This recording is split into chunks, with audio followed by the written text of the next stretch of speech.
Thanks for having invited me today, first of all, to present this part of the research that we have been conducting over the last 2 years for the Global Risk Institute. We will focus on the geographical diversification in annuity portfolios today. And this research has been conducted together with Luca Regis and Clemente De Rosa. Luca comes from the University of Siena and Clemente from Scuola Normale Superiore. But the whole project has been conducted with a much larger team to whom we devote a lot of time. Let me give you an overview of the points we are going to touch today. I will have an introduction with motivation for looking at the geographical diversification today. Second, I will focus on the precise economic question we want to answer about geographical diversification and how it relates to longevity risk. Then I will set up a theoretical framework, and I will, before doing that, I want to be very precise on what is the aim of that specific theoretical framework instead of others used in the literature. Then, once I've done that, I will go through the specific mortality model, the annuity portfolio evaluation, and I will construct a similarity versus diversification index for annuity portfolios. Last point is the empirical application. We will calibrate the model explained so far to a portfolio of an life insurance provider who is a UK one and decides to diversify in Italy. And we will measure the reduction in the risk margin of this insurer due to the geographical diversification. This, to get all of these things together, will allow me to give you some conclusions about geographical diversification. So let's go to the introduction, and the broad motivation is the fact that it's known to everyone that international expansion is critical as an important driver of economic value for the insurance industry. The reasons we are used to here are that this helps diversifying risks, for instance, balancing business cycles and managing costs, especially tax burdens, more efficiently. We will not investigate those sources of value today because we already have evidence of that. We will examine a related issue, which is on liability. And in order to do that, let me first examine the following empirical evidence. So here in this graph, you have for the 10 most important insurance groups, according to Accenture in 2009, you have the distribution of their income in the sense of gross premium divided between what they get in their own country, what they get in their home region. It would be a specific state and the US for US company, and in gray you have the rest of the world. Okay, so we see that at least for the first three groups, more or less less than 50% of their gross premium comes from either the home country in blue or the home region in red. And all the gray is more than 50%, and it comes from the rest of the world. So there is indeed already geographical diversification, and this includes both life and non-life. Now, the same, more or less the same message we get if we look not only at the insurance income, but if we look at the number of employees. So here you see that, say, Allianz, which in this statistics was the first group, already had more than 50% of employees not in his own country. And at the same time, what this table tells you is that when diversification, geographical diversification comes, it comes in a high number of countries. The Allianz has 62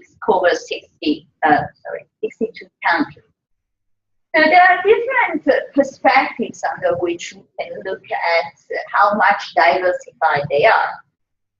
If we focus on life insurance, another kind of perspective we can take is the one coming out from the following graph. Now, here, differently from the previous slides, you do not have insurance company by insurance company, but you have on the horizontal axis different countries.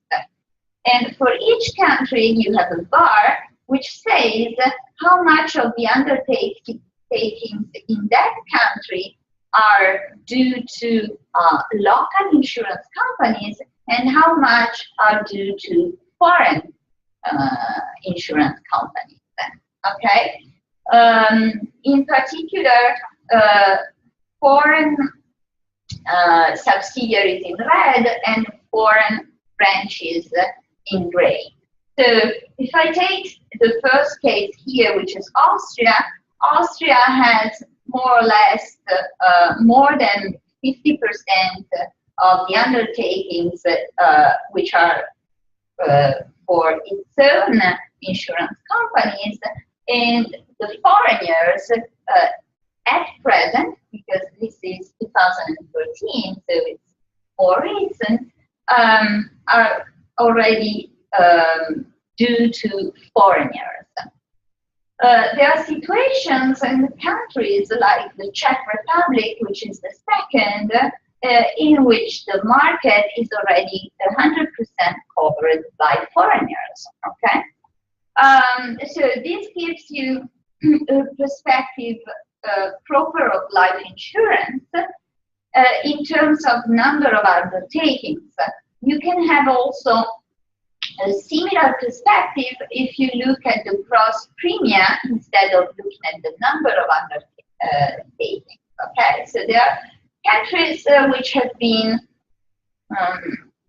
aggressive, very aggressively by foreigners, and countries like the United States, which is the last bar, in which for the time being the local insurers have the domain of 80% of the market. So this, no matter how you look at geographical diversification, no matter which kind of perspective you take in order to assess it, and we had 4 different pictures of it, we must admit that at present geographical diversification is already a phenomenon quite important. So the economic question which arises is, okay, for the time being we have seen research in which explain this phenomenon and the pros of this phenomenon in terms of performance or operational cost efficiency. Instead, we want to focus on the potential benefits of this internationalization, which come from the diversification gains potentially stemming from putting together the longevity risk across different populations. So it's not a matter of cost. We take this as given. We know that other people have already stressed this benefit, and we want to say, look, very plainly, suppose that you have an annuity provider, or which I call a life insurer, and suppose that he wishes to increase the size of his/her portfolio and can choose between 2 strategies. Either it sells new contracts to the domestic population and tries to the marketing strategies to do that, or he sells new contracts but to a foreign population. Is there any way in which we can help his choice and we can measure the potential benefits of his choice in two senses? First, can we give a sort of diversification index, as in the same way as we give diversification indices for portfolios? And second, and more concretely, how can we measure the economic benefit?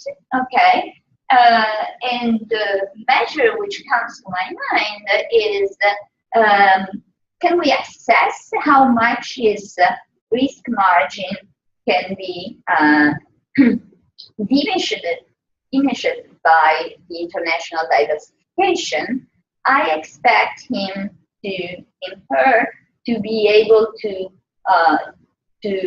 demonstrate that by diversifying abroad, it decreases his risk due to the liabilities and his exposure to the longevity of his annuitants. But by how much? Is this important? Is this important today that we see low interest rates? These are the two things that I want to attain. I want to give a measure of diversification in general, okay?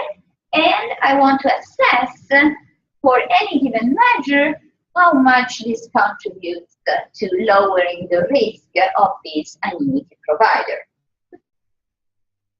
Now, in order to do that, we have to decide exactly what we mean by longevity risk. So let me be a little bit tedious in that and remind you of the following.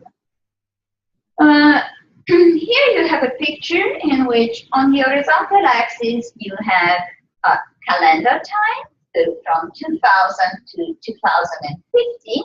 And on the vertical axis, you have the expected future lifetime of an individual who, at the very beginning in 2000, is aged 65. Okay, so the black part tells us that the expected lifetime, remaining lifetime of this individual will grow over time. So an individual who is aged 65 in 2030 will have a remaining lifetime or an expected lifetime bigger than someone who has the same age today. And this is very well known. So improvements in health, in wellness and the like produce this phenomenon. What is the longevity risk? Is the fact that this is the expectation, but the true lifetime can always be bigger than that one. So there can be, from today on, from the point in time when this graph was built onwards, there can be unexpected improvements in healthcare, in whatever, that will produce higher than expected lifetime, remaining lifetime for individuals. From the point of view of the single individual, this is very good. So the red part, if this will be the outcome, is very welcome. But from the point of view of the annuity provider, this makes the burden of his liabilities greater. Okay, so life insurers have to measure or to be able to capture this unexpected part. And how do we do that? We do that in the following way. Focus on the so-called mortality intensity, which is the probability of dying over the next instant. Okay. The mortality intensity grows as this picture says. For a single individual, it grows over time, okay, because he becomes older. And behind the black line in the previous graph, there was an idea such as this red line. So today, I know that over time, my survival probability will increase in a specific, my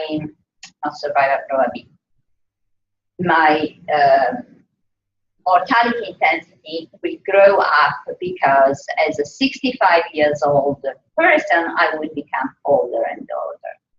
But the green zone was due to the fact that opposite to this naive sort of view, in the reality, the behavior of the mortality intensity from tomorrow on is stochastic because there can be those improvements. Healthcare, there can be no matter what, and the actual paths of the mortality intensity of an individual or generation can be any of those blue lines. This has a counterpart in terms of survival probability. The survival probability of someone today goes down over time, and it can go. We can take a sort of naive view and think that it goes down because it becomes older, but we know today how much it will go down. Or we can take a more sophisticated but realistic view and say, look, due to what happens around, it can very well be the case that in the future the survival probability will stay in the blue zone. Will not be exactly the one we know today, but can be either greater, and this is bad news for the annuity providers, or it can be smaller, and this is good news for the annuity providers. So the red zone in my first picture referred to this behavior of the survival probabilities of annuitants. So when they survive more than expected, annuities to be paid are greater. Okay? So this already makes the behavior of survivorship and the burden of annuities more complex. There is one additional dimension. Up to now, I showed to you graphs which were calibrated to the UK evidence. Which kind of data do we have, and how can we produce this sort of forecast of what will happen tomorrow? How can we produce the paths in blue that were in my previous slide, and as a consequence of that, all these blue lines? The only thing we have available to do that are things of this type. What is this? On the horizontal axis, we have time. On the vertical axis, we have the observed survival probability in the past, okay, for specific generations. Let me take people who are 65 years old. The red line here. I know that in the past, from past data, I know the behavior of their survivorship. So I know what corresponds to the red line in the previous graph, but from past data, okay? And I have to produce the blue zone. The added difficulty is that this holds for people who were 65 at the beginning of the observation, but if I look at the survivorship in the past of people who were 75 years old at the very beginning, this is different, is the light blue, okay? So when I look at the data, I realize that there is one problem is I have to go from the data to the forecast, okay? And the forecast means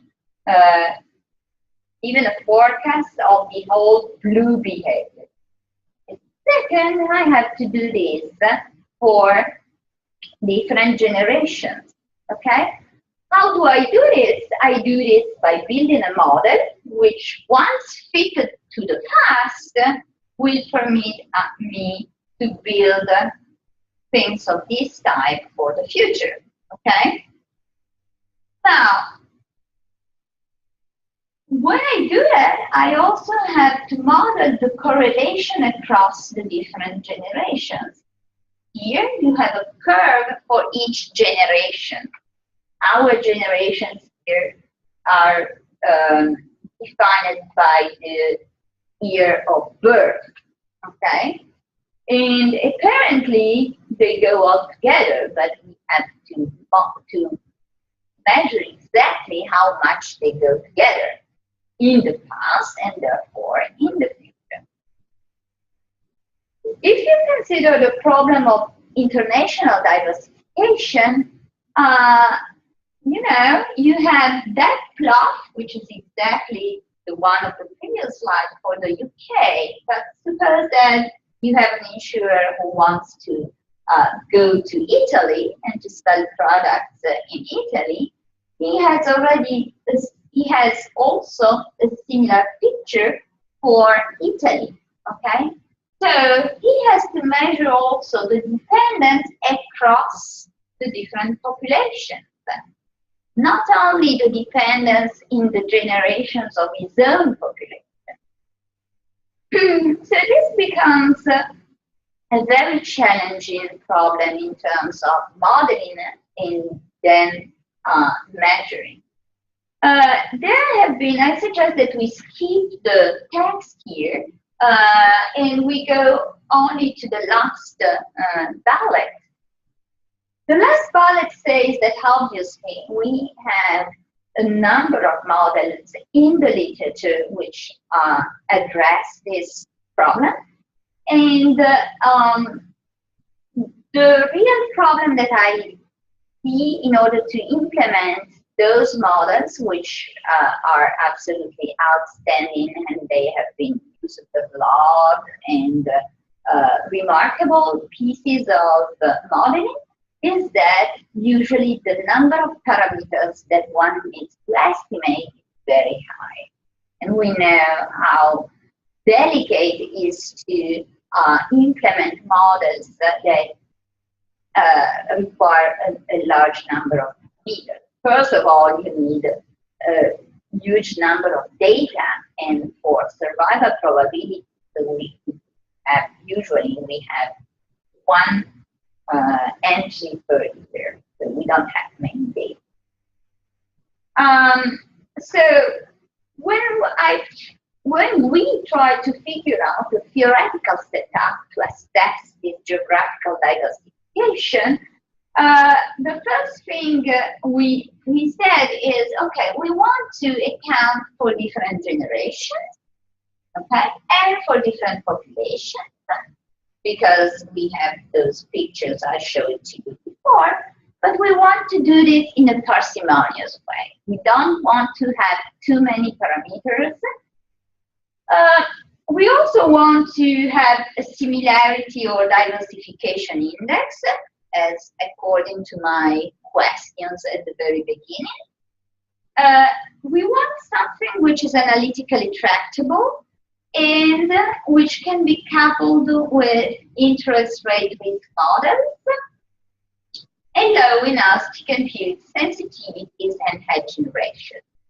I will not have time today to focus on the last 2 points, but the research we have been conducting over the last 2 years for the Global Risk Institute was devoted exactly to these last 2 points, assessing the risk for insurance companies, life insurers, coming out of unexpected longevity improvements by using a methodology which was able at the same time to handle interest rate risk, which is another major source of riskiness, and allowing above all the computation of hedging ratios so that one can hedge the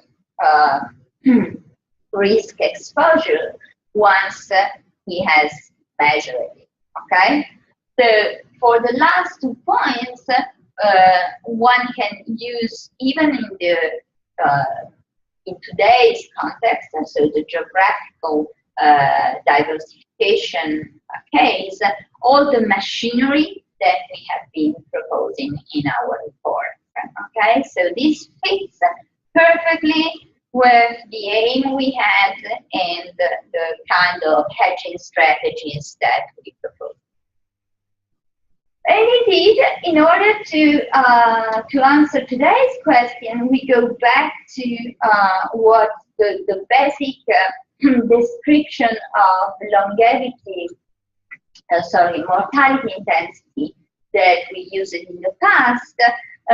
This slide and the next will be a little bit tedious and technical, but this is just to remind you that we imagined that the change in the mortality intensity of a head aged X at time t in the domestic population had a part which was deterministic, proportional to the length of time that goes by, and linear in that expected point. Why linear? Because if there is no stochastic part, this specification brings you back to well-known models for the mortality intensity, such as the Gompertz law, which has been used a lot when we were not concerned about unexpected improvement.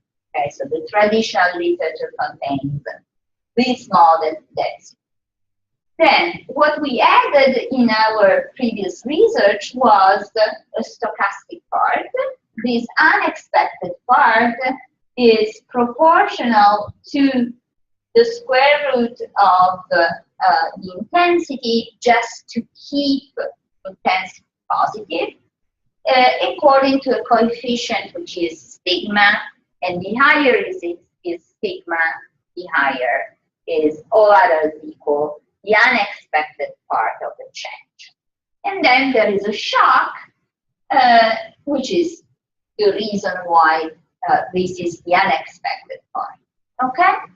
Now, in the past research, which we published also in the Scandinavian Actuarial Journal, the same thing applied to multiple generations.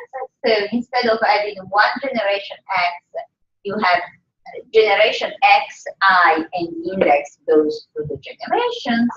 A similar expression and a similar dynamics holds for every single generation. This is the kind of modeling that allows you to say, okay, the survival of different generations is different.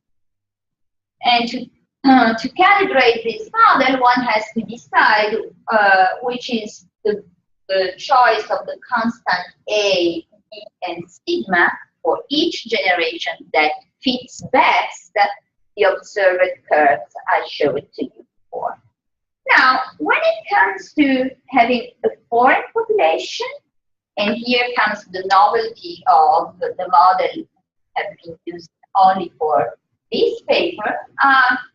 Now, what will I assume? I have an intensity for head X, so a single generation for the time being, but belonging to the foreign population.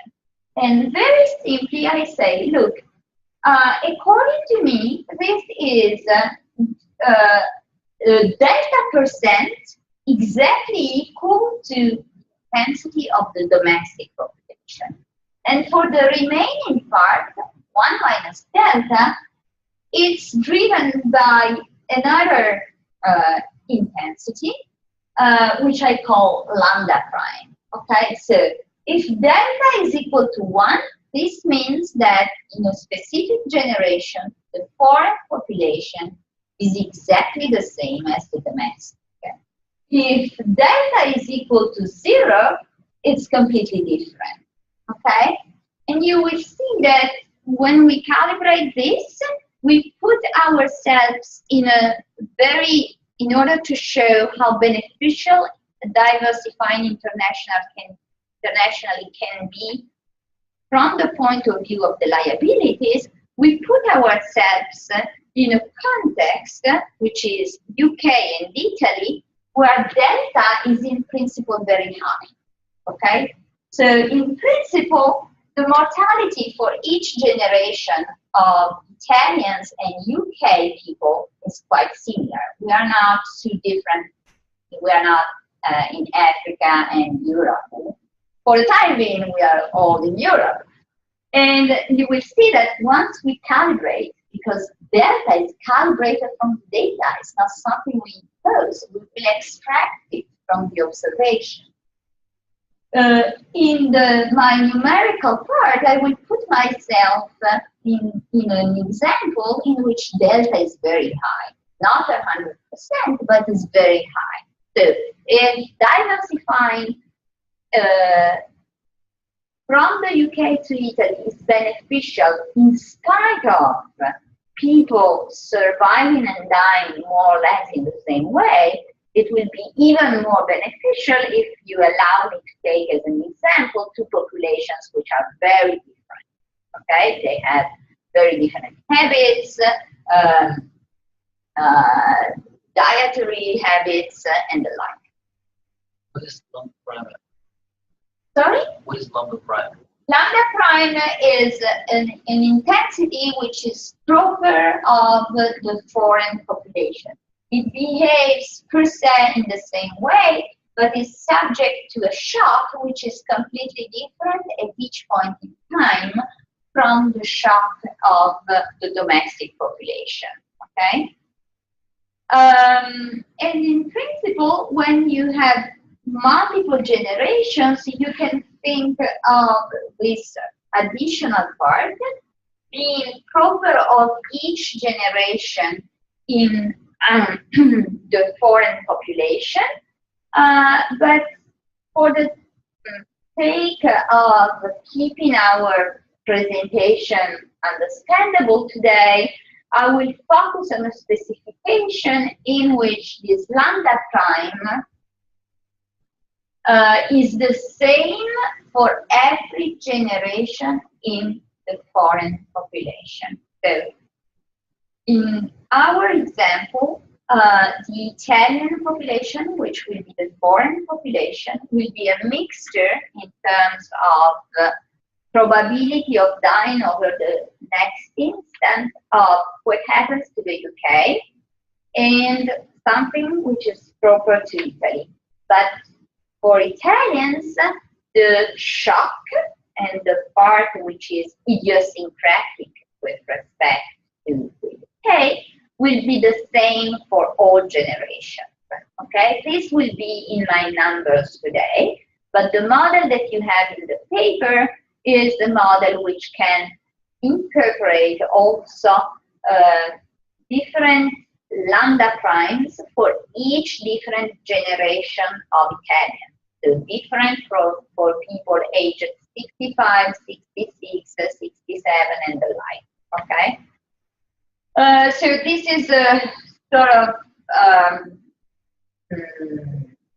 degree of freedom in the specification of the model, and today I exploit the simplest version of it. Does this explain? You like Yeah, sure. say lambda Lambda prime is non-reverting because this is the mortality intensity of a generation.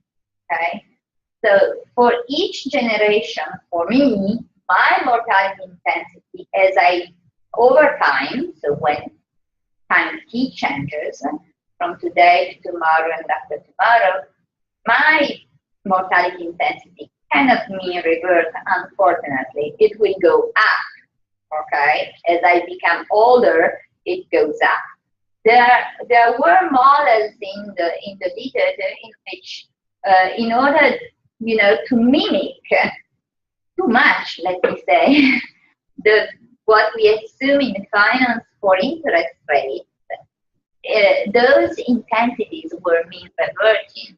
But it makes no sense to think that my mortality intensity, as I grow older, mean reverts to the mortality intensity to any fixed level, okay?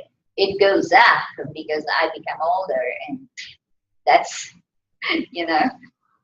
So P prime is positive. If you go back to the previous slide, you have a mean reverting square process. No, we don't have mean revert. This one. So T lambda prime. Mean reverting. In principle, it could, okay? In principle, it could, but in our specification, never does, because it's proper of the generation. So what is important is A and B are constant, right? A and B in my specifications will be constant for the sake of safety. It's mean reverting constant. No, it mean reverts to A over B. Lambda mean reverts to fraction A over B. No, we will have we will not have mean reversion. There is no lambda bar to which it mean reverse. Lambda bar is equal to A over B. Lambda bar is equal to A over B? No, Yes. I don't see it. Pull out B. This is A as a function of xi and B as a function of xi. Yes, so they are constant. Okay. When we take this, we take B prime greater than 0 and A equal to 0. Okay. So this is increasing over time. The deterministic part is simply increasing over time. It doesn't reverse. Okay? It's exponentially increasing. Now, again, this is a slightly technical thing that just to make you think of how much attention we paid to the fact that we wanted the model analytically tractable. If you take the correlation between the intensity of the domestic population, generation I, the foreign population, generation Y, this is simply linear in delta J, okay? So this is important because it allows us, in most competitive models, you do not have any measure of correlation, depends in very complicated way on all the parameters. Here you see clearly that the higher is delta, as your intuition suggests. Remember that higher is delta, the more similar for each generation is the domestic, the foreign population. The higher is delta, the higher is that correlation, all others equal. And it also tells you, this formula, that once we calibrate the variances and the covariances of all these generations, and we calibrate delta, we also have the correlation across population. And this is indeed what we do. By the way, we need a technique which is called Gaussian mapping, which again relies quite heavily on the fact that we have Cox-Ingersoll and Ross processes. Once we do that,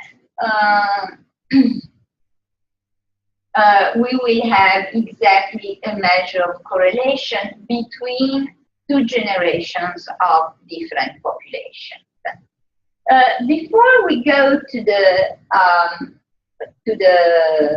calibration part, I also have to explain to you a part all this working on the mortality intensity, which will give me the survival probabilities, I also have to explain to you what we do in terms of analyzing the impact on the portfolio. We said that we want to have a measure of the risk margin impact, on the risk margin of the liabilities portfolio.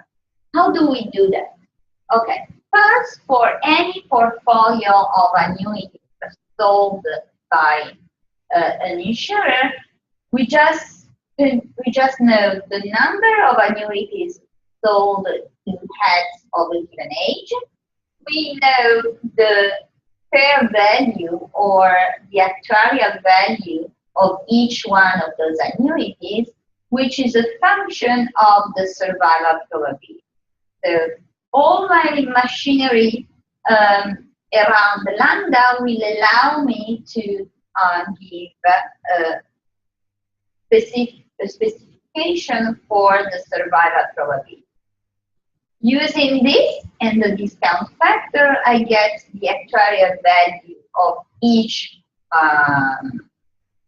annuity sold to a given generation, and then multiplying times the number of annuities sold to each generation, I get the actuarial value. So far, so good. What is important is how do I measure for this portfolio the remaining part of its value, which is the so-called risk margin.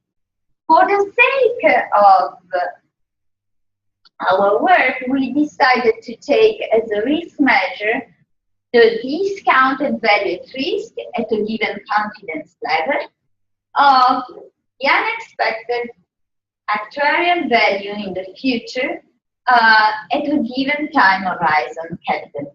This is the formula, but the idea is that the risk margin in our case is the value at risk measure. Okay? And this one, even in our very simplified setting, cannot be computed analytically, it is computed numerically. Okay? And why is it computed numerically? Because in the same way as for the unexpected part, which is fair value, you have several generations entering, and if you have in the same way, you have several generations in the computation of the risk margin. So we don't give analytic formulas, we compute it numerically. Now, we're almost at the point where we can compute the reduction in the risk margin. So let me remind you that we started from a case in which we had an insurer. This insurer had a portfolio, pi 0, who has an actuarial value and the risk margin. And he has to decide whether he wants to acquire a new domestic portfolio, exactly the same as before, for the sake of simplicity. And in that case, he will end up with a portfolio pi 1, which is twice the old portfolio. Okay, I focus on this case. Or can acquire a new foreign portfolio, and he ends up with the old and the foreign. My insurer will be a UK one, and as you will see, he can either double his exposure in the UK or buy an Italian portfolio. Okay, buy an Italian portfolio means to sell insurance contracts to Italian customers. So what happens to his risk margin? The change in his risk margin is computed in percentage terms. So we take the initial risk margin and the risk margin when he has the new portfolio, but not in dollar terms, as a percentage of the actuarial value, because they cannot be compared. These new portfolios are twice as bigger as the initial one, roughly said. So we have to take the change in risk margin in percentage terms and not in dollar terms. Okay? Now, similarity and diversification. So this would be the measure we will use in order to assess the reduction in the risk margin. As you will see, there will always be a reduction, but the kind of reduction will depend on whether one chooses Phi 1, Phi 2, or other suggestions that we see. I also want a similarity or diversification index, as I said. You remember my two questions were, do I have a similarity measure, and how can I measure the risk margin? Similarity and diversification must be assessed for the specific insurer, not the similarity and the diversification and the diversity of the UK and the Italian population as a whole. So we propose the following measure, which is a little bit complex to construct, but then it's very clear in terms of the values it can take. Okay, first I have NIF, the number of annuities sold to a specific port in the foreign population. As a total, my insurer ends up with a number of contracts sold to the domestic population, that generation, plus the foreign. And it can approach M generations in the foreign population. Okay, so say 11 generations in my example. Now, I take the following. I take the number of policies he had sold to the domestic population, and I add a fraction delta is the same as before, of the policies he sells to the foreign population. I take the ratio, because the only thing which, in a sense, matters is how much these are the same as the domestic. And I relate this to the total number of policies sold to that domestic. I take to the two populations, sorry. I take the complement to 1, I sum up to over all the possible generations, and by so doing, this as a whole would give me a diversification index. And its complement to 1 gives me a similarity index. Why is this the case? Because imagine that delta is equal to 1. This means that UK and Italy have the same mortality intensity. Okay, they are the same population from the point of view of content. Then this measure is exactly equal to 1. Imagine at the opposite that delta is equal to 0 for every generation. The tenants are completely different from the UK.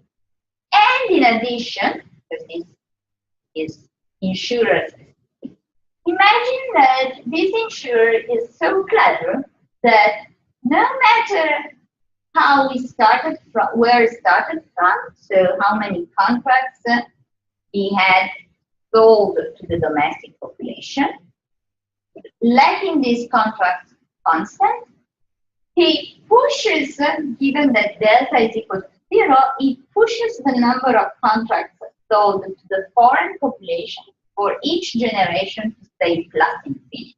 So he sells dramatically to the foreigner. Then the diversification index goes to 1. So this measure is a measure which comes out not only from delta, which is proper of the mortality and of the population, does not depend on the insurer, but also out of its choices. Okay, if he's so smart that says whenever the conditions are appropriate, he sells everything he can abroad, the diversification would go to 1. Okay? If ever it is very unlucky and delta is equal to 1, no matter how he does, what he does, this measure will tell him, look, similarity is 1, diversification is 0. There is nothing you can do, and your diversification will always be 0. Okay? The construction per se is a little bit, it's not maybe 100% intuitive if you look at it for the first time, but I hope that the message it delivers is we pick a right measure, or the right measure, because it combines these two problems. Now, luckily, we are at the empirical application. Does all of this construction work? And what kind of messages does it deliver? Does it fit properly as we wish it? Okay, first thing, we have a theoretical model. We have to calibrate it, we said. We have to calibrate it to past data. And regarding the UK, the domestic, and the foreign population. The calibration is done in 3 steps. First, we estimate the parameters for the UK using 20 years of UK death rates for each generation. And we use the human mortality database for that. We minimize the root mean square error, and you will see in my results that the error will be very close to 0, and the fit will be good as we expected, because this model per se for one population is the one we have been using over the last years. Then it comes to the Italian case. We have to do more or less the same estimate, so using again 20 years of data and minimizing the same object. And here, the whole construction in principle could have collapsed, okay? Because we are putting ourselves in a restricted model, so the less flexible among the ones consistent with the construction. In principle, we didn't know a priori whether the fit would have been very satisfactory. And let me also remind you that we also need something else. We need to estimate the correlations between the UK generations, because together with the previous things, they will allow us also to extract the correlations between each UK generation and each Italian generation. Let me also stress the fact that one of the things we extract is delta. Nothing will be imposed at prior.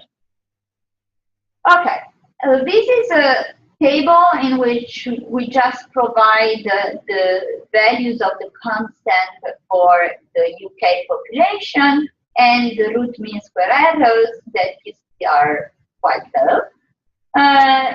For the sake of completeness, you also have the same parameters for the corresponding parameters for the Italian population. Given that we take the simple model, we have a unique A prime, a unique B prime, and a unique sigma prime, which apply to all generations.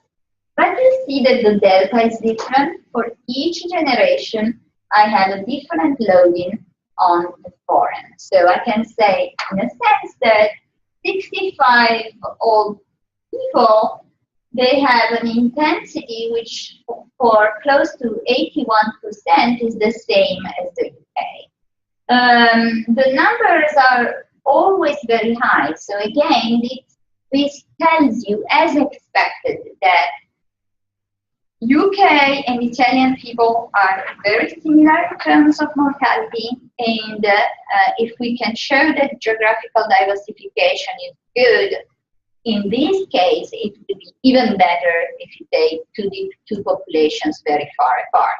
Okay, so we are sort of stressing our model and putting ourselves in a very challenging context. Root mean square error is low, so the fit is very good. And the fact that the fit is good can also be seen here, where you have the same observed data in the past that we started from, together with the fitted values in dashed lines. So the fitted values go very well through the points we had in the past. So in the past, the fit is very good. And this happens both for the UK and for the Italian population, in spite of the fact that we keep the number of parameters low, and we chose the most simple version of the model. This is the same picture in terms in colored, in terms instead of being in terms of lines. So the more the darkest is the picture, the best is the fit. You see that for UK is dark blue. For the Italian population, you have some light, but still not so. It's not so far from dark. Instantaneous correlation.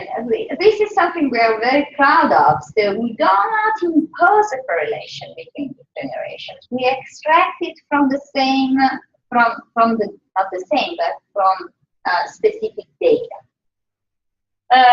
So for each generation, you have, this is UK, within the UK people, the correlation among different generations, and we highlighted the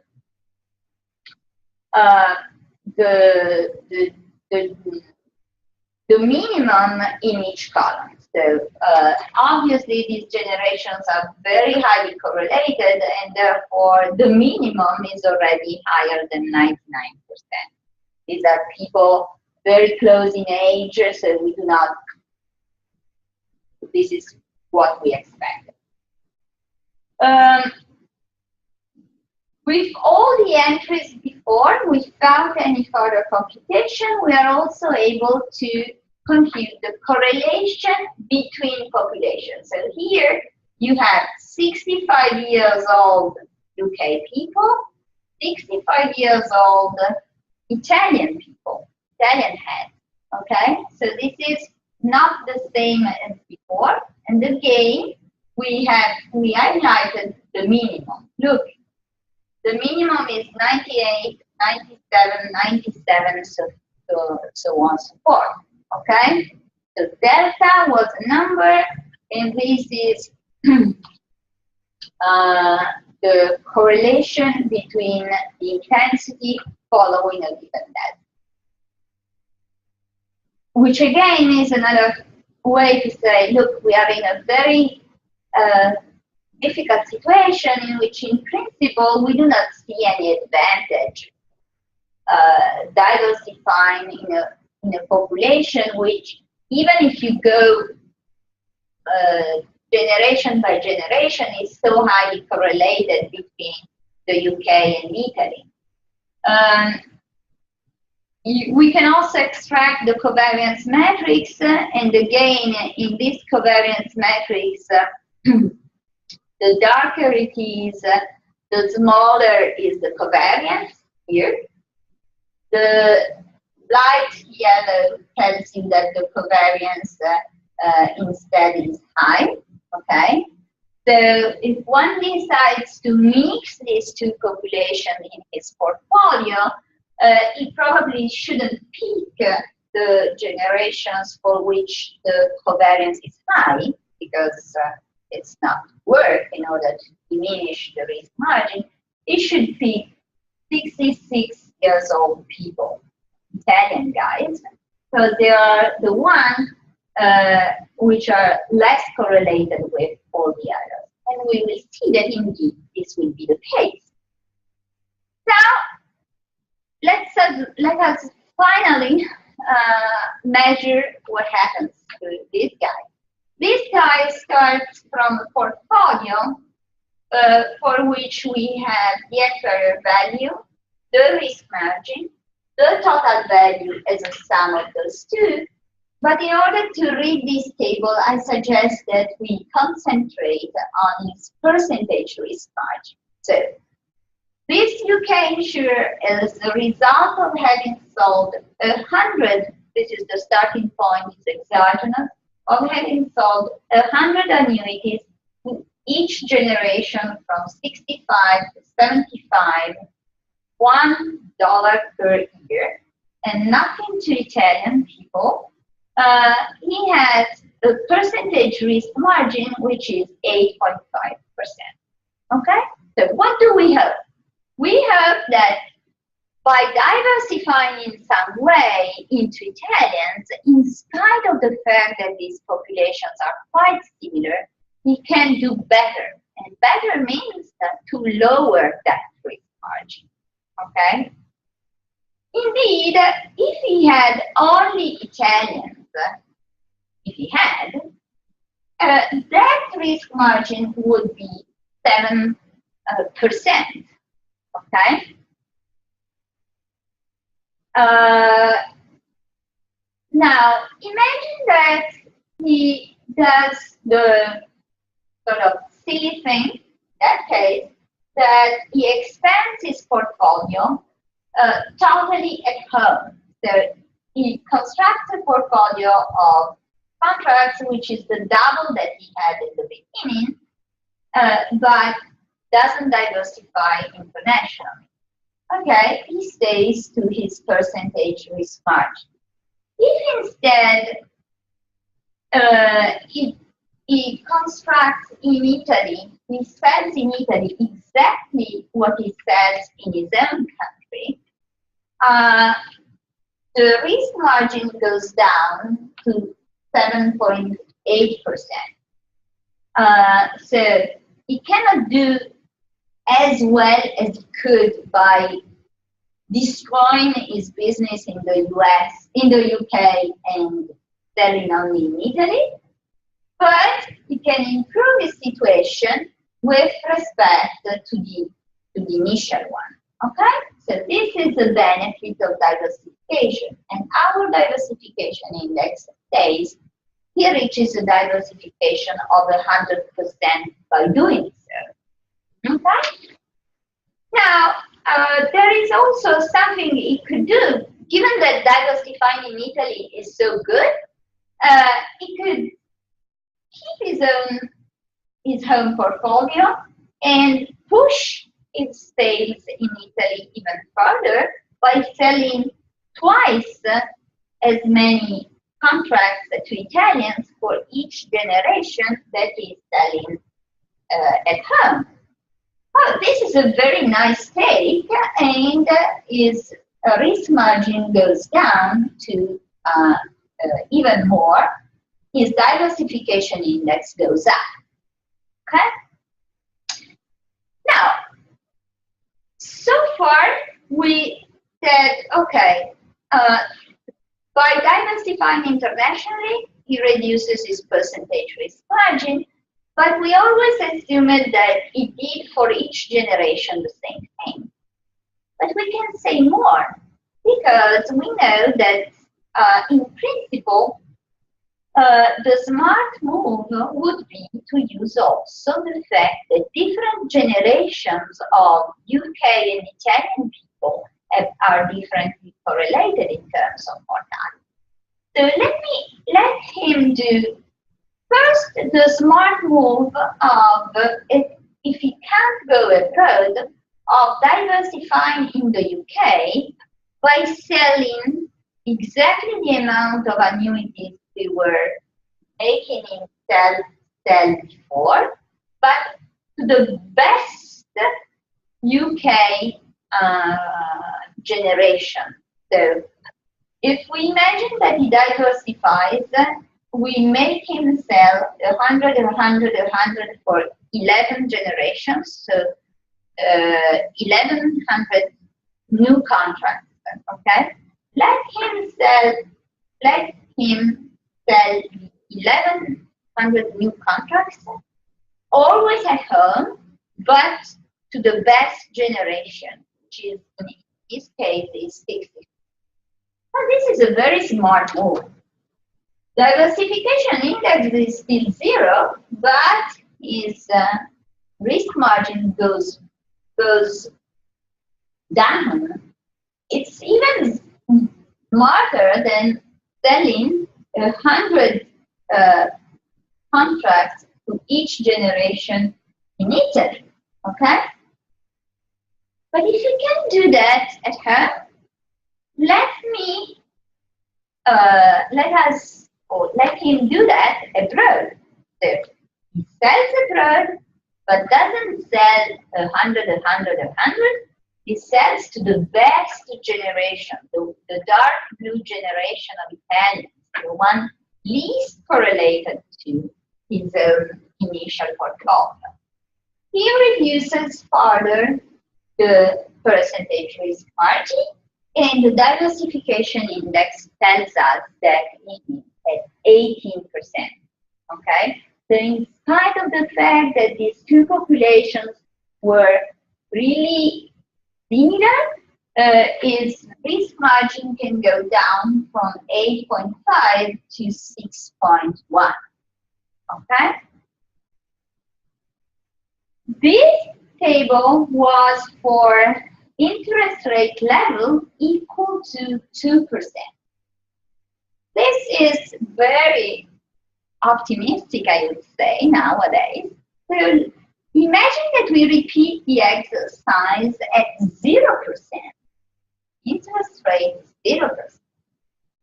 I suggest that we skip the intermediate numbers and we look only at the initial and the final.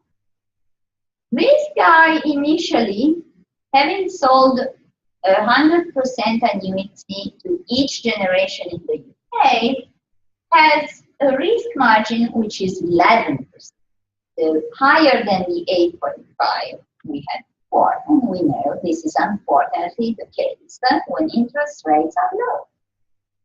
And when he does the smart move of selling new contracts to Italians, diversifying geographically in the smart way, this goes down to 8. So in absolute terms, the reduction is much bigger, is bigger than before.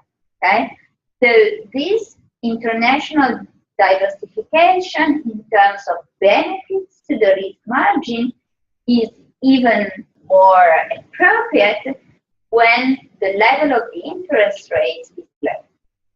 Okay, this is the message we get from this table.